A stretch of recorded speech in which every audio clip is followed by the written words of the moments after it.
Hey SmartPak fans, welcome back to SmartPak's Ask the Vet video series. I'm SmartPaker Sarah and she is Dr. Lydia Gray, SmartPak's staff veterinarian and medical director. And we are both here to ask and answer your questions that were submitted by you and then voted on by you guys as well. And if a question just popped into your mind, you don't necessarily have to wait until next month to get the answer. We've done a lot of these videos at this point. We've answered 5 questions per video. There's a very good likelihood that your question might have been among those common questions that we answered in the first 12 or 15 episodes that we did. So you should check out our horse health library or of course our YouTube channel. They are broken out by topic and you can watch just the question that you have or you can watch all of the older months episodes. Whichever you choose, there are great dad jokes hidden in there like treasures. So enjoy looking for those. Without further ado, I say we jump into it. Let's jump in. We've got our first question submitted by Indianola594 on YouTube, and this user has previously asked about preventing warts. This time we have an entirely different question. That one, yeah, it's a good one. So you guys have mentioned, I guess that's us, in the past that it's not healthy to feed more than 5 pounds of grain per feeding. You're a very astute listener and reader of our materials. Is it safe to feed around 5 pounds of, say, beet pulp or alfalfa pellets, since they are technically not a grain?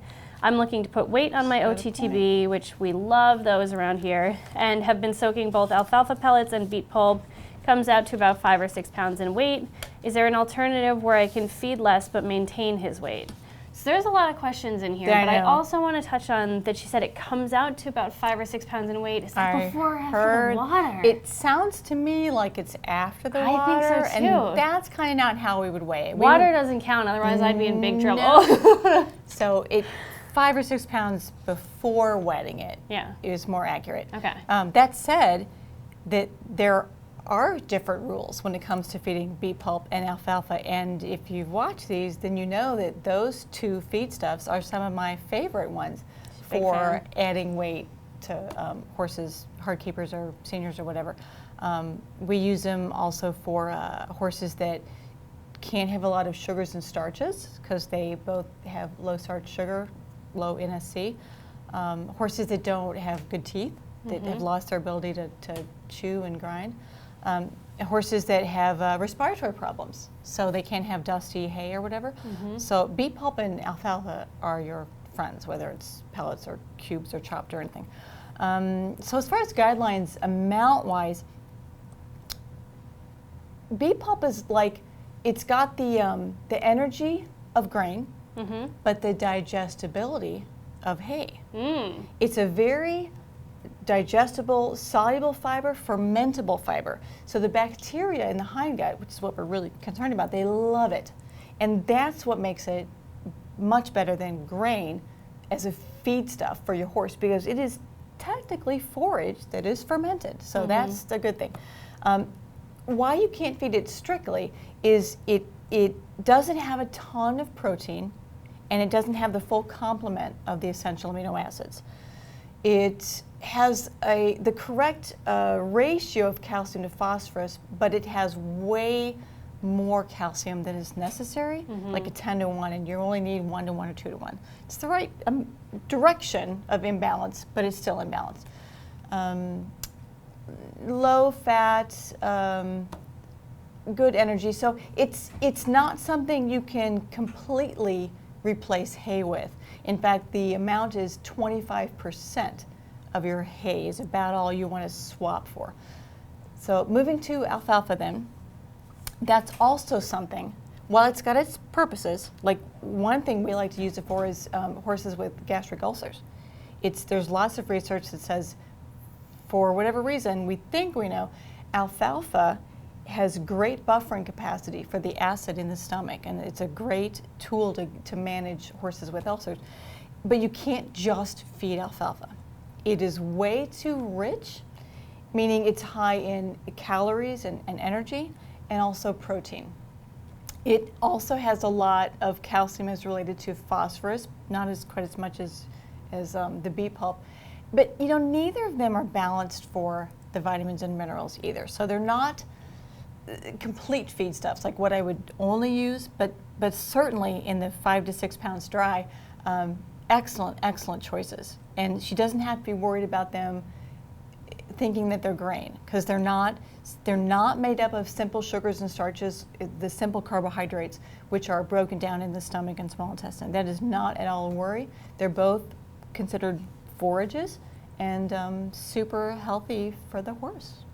And to help you out with a little bit of that math, if you're feeding forage as the component, the basis of your horse's diet, 1 to 2% of his body weight is what you should be aiming for. So for a 1,000-pound horse, 10 to 20 pounds. And then you said you should be replacing about 25% of the hay with the beet pulp. Is that true for alfalfa too, or would you say would that be on the whole? If you're going to replace some of the hay, you would use to that 25%. I don't know that I've seen the 25% rule, a hard figure for how much alfalfa hay to replace. It's more like feed to effect. So we use alfalfa for the young growing horses, for pregnant lactating mares, for the really hard-working horses, and you give as much as makes the horse's body condition be in the ideal range. Excellent. And so that's where if you're at that 20 pounds of forage per day, 25% of that is 5 pounds. I'm going with 5, yeah. Just like we said. So that's that 5 to 6 pounds. If that's before the water, you're right on the money as far as what you should be feeding. Good job. Her last part of the question is, I'm not done. Is there any alternative where I can feed less but maintain his weight? So aside from beet pulp and alfalfa, is there anything that you would say is in your top favorites? Because you mentioned that those are some of your favorite ways to help keep weight on these easy keepers. Is there anything else you would recommend as like if she doesn't want to feed that or she doesn't want to feed as much of that, although the amounts you're feeding can be a pain. Not a problem. Yeah. Anything else she should consider in there? Fat works tremendously for some horses because it's very dense, very calorie dense, very energy dense. And then for some horses, if you provide digestive support, then it helps them extract nutrition out of the food they're eating more efficiently. Yeast is very good at doing that. So I guess I would think about what digestive support could I add and use some probiotics, some prebiotics, yeast enzymes, and maybe get extra nutrition, not extra, but get the right amount of nutrition, get everything out of it that I'm feeding. Yeah, so there's nothing wasted. Yeah, get the most from your groceries, as one of my old vets used to say. I like it. So with all of that in mind, you could supplement with fats, you could supplement with digestion. You didn't tell us how old your horse is, but you did mention teeth is always a good thing to check. If you have a horse that's having trouble maintaining his weight, might not be able to eat very comfortably or very effectively, so always check the teeth. Question number 2, submitted by Gabby on the Ask the Vet forum. We love when you guys use that forum at smartpak.com/askthevetquestions. And Gabby's wondering, what is HYPP? And I also want to give Gabby credit. This user has previously asked the question about what fruits and vegetables are okay to feed your horse, which is one of your favorites. No, it was not. That was a tough one. But you got to talk about prunes. Oh, I did? Yeah. All right. So there's some upside in there for you. HYPP. Yeah. So what it stands for is hyperkalemic periodic paralysis. Obviously. We can break down each word. So hyperkalemic, kalemia refers to potassium, obviously. And it's a K on the periodic table. Right. There you go. And so hyperkalemia means that excessive potassium in the blood. And then periodic just means occasional, sometimes. And paralysis, that's a little bit of a scary word, but that's what horses do when they have this disease, this genetic disease, is they occasionally have muscle tremors and paralysis and fasciculations. Just trying to give hard words to spell. Yep, for Nels to put on the screen. Yeah, right. So it's in quarter horses and quarter horse crosses. So like Appaloosas and Paints, kind of the stock horse breeds, and it all comes from a gene from a horse named Impressive that was born in the 60s. And now the AQHA, the American Quarter Horse Association, requires foals that have Impressive in their pedigree to be tested and then registered. They can only be registered if they're not double positive for this, which would be called homozygous. If you have one copy of the gene, then you're heterozygous. Those foals can be registered. 2 copies of the gene, you can't. and 2 copies means you're quite likely to develop this and it's going to be severe. This can actually be a fatal disease, but the severe presentation of this is they don't just have the muscle tremors and the shakes and the sweating and their third eyelid prolapses, or you'll see it. They can actually go down and they can stop breathing, or their heart can stop. Because those are both muscles. Right, and what that also means is these horses can be dangerous to be around. So you want to be careful if you know you have one. That if you don't know if you have one, but you could because you have a quarter horse and they're as impressive in the pedigree, the testing is super easy. It's done at UC Davis, the University of California, Davis. They have the lab, and all you have to do is send in about 20 to 30 mane or tail hairs pulled out from the root. So you don't cut them, you pull them out from the root. And the cool thing is, and I just went there, they have videos that show you how to do this. They also have the test kit that has the forms and an envelope that you lay the hairs in, mail it away, takes about 2 weeks, done. So if there's a chance your horse could have this, you need to know for safety reasons, and also there's medications that your horse can be on to sort of they're potassium clearing, so they get rid of extra potassium. Hay has a lot of potassium in it, alfalfa hay in particular. Other things that have potassium, because you want your horse's diet to be low in potassium. That's for these horses. For HYPP horses. That's sort of the main prevention tool. So molasses, things that have molasses should not be given to HYPP horses. You have to be careful with the electrolytes. Horses need salt, and so with these guys, I would give plain, pure salt and not a well-rounded or balanced electrolyte, because it's going to have potassium in it. Kelp is not a good thing. Soybeans have a lot of potassium, so you want to stay away from those. Good things to have, and this is surprising and sort of contrary to what we've always said, grains. Oats, corn, barley. Whole grains. Whole grains Okay. are very low in potassium, so these horses can have grain meals. And then the thing that experts recommend is feeding small meals frequently, because the whole diet should be less than about 1.5% potassium, and your vet or your nutritionist or Feed XL can help you with that. But each meal should have no more than about 33 grams of potassium. So one of the ways you do that is to feed small meals frequently. Pasture, again, it's something we recommend, but often with a muzzle, you know, because of sugar problems. But grass pasture for these horses is excellent, because the water content of the pasture and how slowly they meander through pasture and eat keeps the potassium from climbing sky high. As opposed to hay, which is dry and they can eat a whole bunch at Almost once. concentrated, so. Okay. Yeah. It was a big question, but I think we got a really well-rounded answer. If you want to know more about it, go to UC Davis and read. And also AQHA has some wonderful reading materials and documents you can download about it, because they are the group that knows the most about it. Yeah. We'll try to include links to those that you referenced in the video description, so that you guys can get right to them from there. Great. And then, of course, I know you've answered some HYPP questions, and we have some articles on it in our Horse Health Library, too. So we'll link to those as well. We've got resources, too. Yep.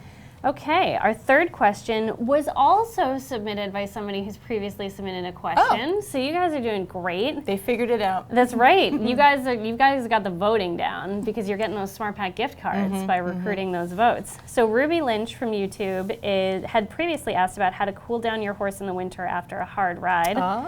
And I love this. Hers also a seasonal question again. Now that summer's coming up, my horse is completely irritated by the flies. Ooh, you're not alone. Yeah. I have a fly sheet, boots, and a mask, as well as loads of fly spray. It just doesn't seem to work. My horse either gets too sweaty with all the sheets, boots, and masks, or it just doesn't keep the bugs away. Are there any alternatives to keep my horse healthy and happy, or recommended products to keep the flies away without getting her sweaty and uncomfortable? It's extremely difficult, because she needs to be covered from head to toe because of her melanomas. The sun could maybe cause more.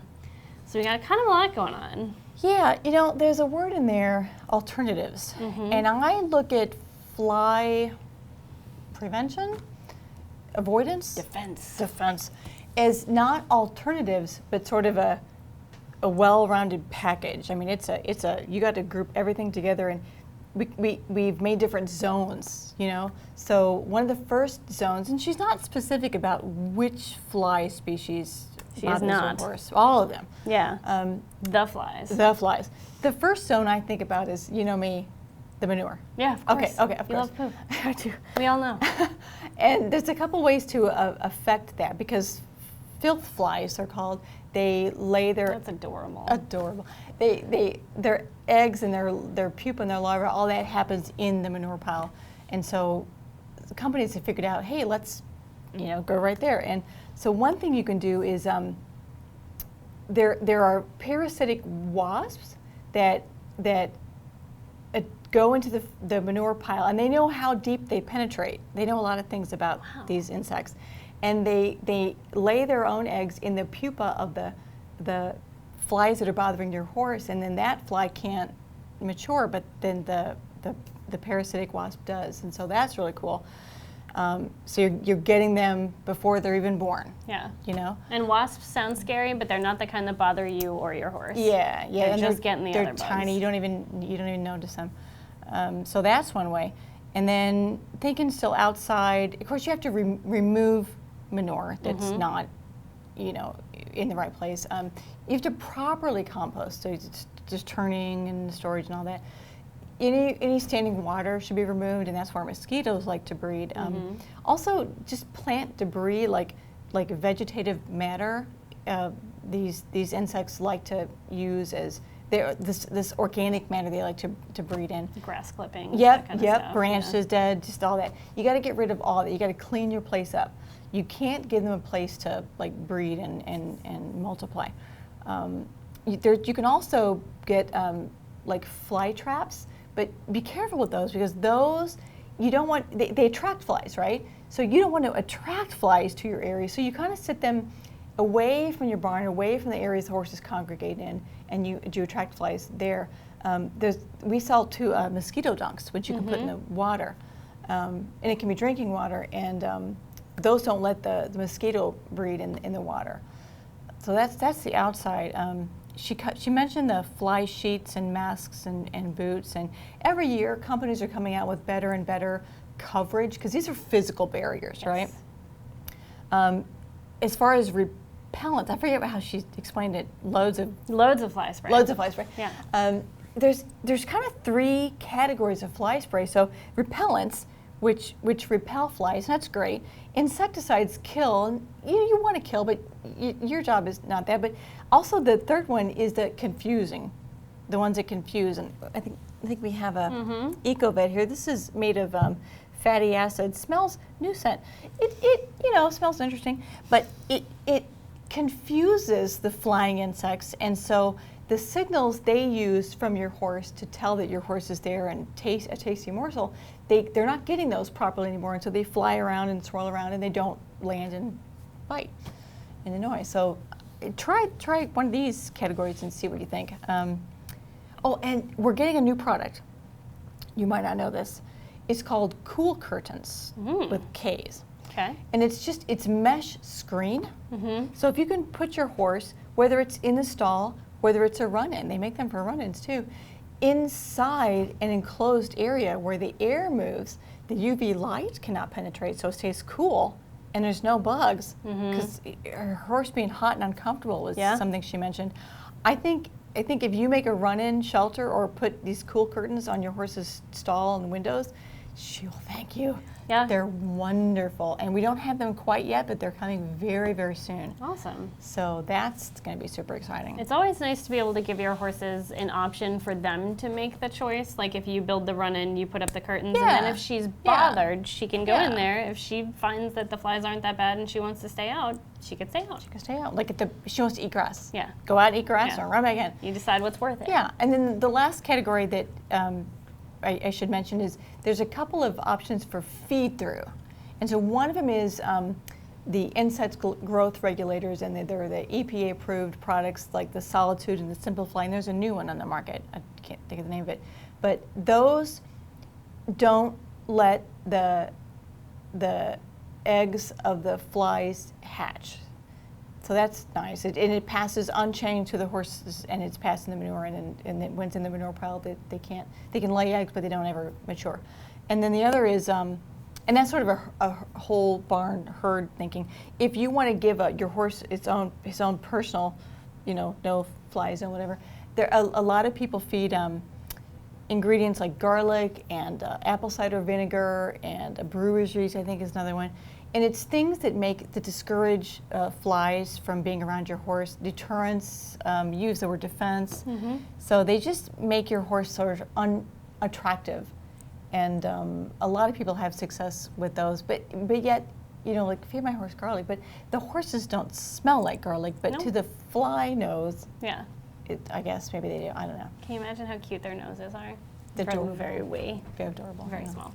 Yeah. So you can see we have a lot of our favorite fly products back here that you can see there's a wide variety of the offering. But I also wanted to throw out there, just like the companies are coming out with new products every year, the fly sheets are changing every year. Yes. There's a lot of materials that aren't as heavy as old fly sheets used to be. There's a lot that are marketed for their breathability.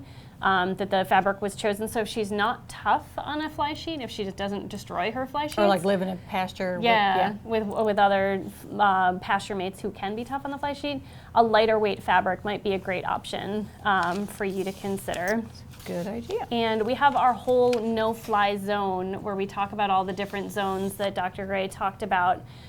So we'll link to that in the video description as well so that you can get some tips for every zone in the barn because it is a full all fronts approach to really beating those bugs. Not alternatives. No. Question number 4 was submitted by Audrey on the Ask the Vet forum, and Audrey's wondering, what supplements should every horse have? What a question. I did not write this, and you did not write this, right? I did not write this. And I'm sure this is the same place you went to, but when I get asked that, and I get asked that a lot, and also, what is your horse on? I step back and think, well, what is the horse getting? First, forage first. So you said earlier, the 1 to 2% of the body weight in high quality forage. That's got to be like the basis. And then you want to make sure that using the body condition scoring, that your horse is at an ideal weight, and that's the calories or the energy that you provide. And it might need to be a grain, or it might need to be alfalfa, beet pulp, or fats or something. Then you've got to complete and balance the diet for the proteins or the amino acids and the vitamins and minerals. And now you can begin to think of, okay, next would be maybe salt. Make sure, because there's not a lot of salt, unlike human feedstuffs, not a lot of salt in horse feedstuffs. So you got to provide that. And then I think that making sure that the omega-3 amount and balance is correct is next. And then, and only then, do I begin to think about, now, so what supplements should horses be on then, every horse? And also, what problems does my individual horse have that there might be a supplement that can support him? But two that you just mentioned, salt and omegas, there are a lot of supplements that contain those because we know a lot of horses' diets are lacking. But it's interesting that they're considered sort of the base diet. Yeah.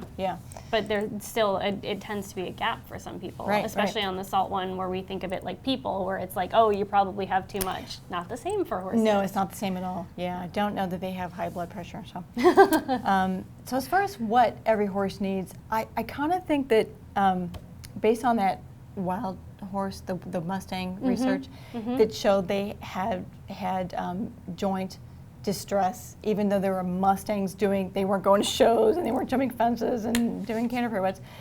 So that tells me that every horse needs some joint support, because there's just from living, just from being alive. I mean, I'm not an elite athlete. I know, shocking, but my joints hurt. So, I'm on a joint supplement. So I kind of think I would reach for a joint supplement first. I know my horse, when I got him, he was 4. He was not halter broken. And my friend... I bet he was wild. Yeah, a little bit. Actually knocked me down a few times. But my friend who worked for a supplement company gave me a new horse present. I don't know what it's called, but... a horse warming. A horse warming present. And it was a joint supplement. And so he's 17 now, and so he's been on one for 13 years. Yeah. The other thing that probably every horse you should at least have a conversation maybe with your veterinarian about is vitamin E.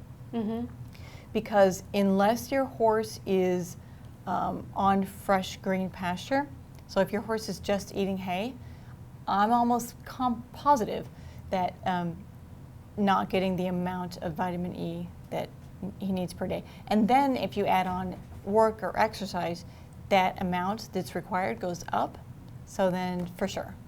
So I would probably have a conversation or do some reading about vitamin E and say, this is what my horse gets, and this is what he needs, and what's that gap? And so fill that in. And from there is when I begin to look at the problems. There is a category that I'm sort of torn between, which is the digestion. That's what I thought you were going.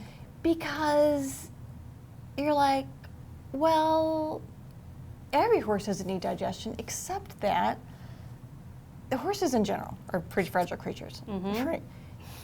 The microbiome, or the bacteria that live in their hindgut, they're pretty fragile as well. So any little change, and they're like, danger, Will Robinson. So that, and the fact that if there is some GI distress, it can be pretty serious. Pretty quickly. Now I've talked myself into, well, maybe every horse should be on a digestive support supplement. Especially if you consider the risk factors for digestive stress, which are things like changes in hay. Even if it's a new cut from the same field, can increase the horse's risk of digestive stress by like 10 times, research has and said. Grain like 5 times. Yep. And then there's things like increased time spent in a stall, whose horses don't encounter that. And so there's so many things that are really common risks. And that are out of your control sometimes. Yeah, absolutely. That can increase that risk of digestive stress. So I think we've talked ourselves around to adding digestion to it's a good one. Support to that. And now I come to the individual problems. So if your horse has icky looking hooves, or if the top line needs developed, or like this other lady, the last question, her horse was like, I don't want an insect within a mile of me. My horse doesn't care. And so there's supplements for each of those issues, and that's when you begin to design your horse's personal SmartPak of supplements to address, find the solution to the problem that you are having with your individual horse. So if I can give a brief shout out, because it is so hard to say a blanket recommendation of this is what your horse needs, that's why we have a whole team upstairs that you come every month to give continuing education training to. We have a team of customer care supplement experts who are just a call or click or even text away now, that you can reach out to, and they'll walk through all of those questions. They're trained to help you uncover problems that you may not have realized that supplements could help with, or just really understand your goals and help you with your horse. And if you are like me, a person who would rather die than pick up the phone and call someone with it, you can use the wizard at smartpak.com/wizard, which walks you through the same questions that can kind of help you uncover those areas of support that your horse might benefit from. You don't need me. I mean, you don't need a blanket recommendation, because you can get a customized one, and it's really easy. Yep. Perfect. So question 5 was submitted by Sarah, not me, she doesn't have an H, on the Ask the Vet form. And Sarah is wondering, what would be the reasons to give a magnesium supplement to your horse? Will it really help a horse be less spooky? Seems like she's heard of one of the reasons. And how much magnesium should a horse be getting on a daily basis? That was a fun question. So magnesium is one of the supplements that I give my horse, and the reason I give it is for muscle.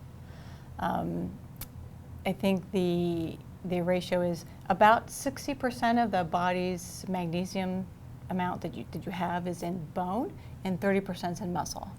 And we know that, magnesium has a ton of uses in the body, and one of them is excitable tissue like muscle and nerves. It helps, it's needed for them to function and work, so to contract and send impulses. And so muscle would be one of them, because he has PSSM and shivers, and so I'm like, anything I can do to help his muscles is great. And then, I think calming, she's figured out that a lot of people, maybe the majority of people, give it for calming. You did say excitable tissues. Yeah, and so in the NRC, which is the nutrient requirement of horses by the National Research Council. They talk about when you are deficient in magnesium, you can see irritability and hypersensitivity, overreactivity. So some nervous system changes, some behavioral changes. One reference actually said that there are behavior and memory alterations when there's a magnesium deficiency. So I hope that gets explored more in depth. That's really interesting. So I think it's important to understand that magnesium is not an ingredient that calms your horse. It fills a gap, a deficiency, and then restores your horse to normal, what he should be. Yeah. That's how magnesium works. So you can't give more and more and more and get a sedating effect. That is not how it works. And that segues, I segued myself right into the amount. And for the horse standing in the pasture, like blinking and breathing and pooping, they need about 7.5 grams of magnesium a day. And that can go all the way up through the levels to the horse that's in heavy work. It's doubled to about 15 grams. With some increase for pregnancy and lactation and young and growing. But really it's the work that increases it. And it might be for the muscular effort, but also the bone. The more you work, the more your bone has to build and grow to sustain that effort.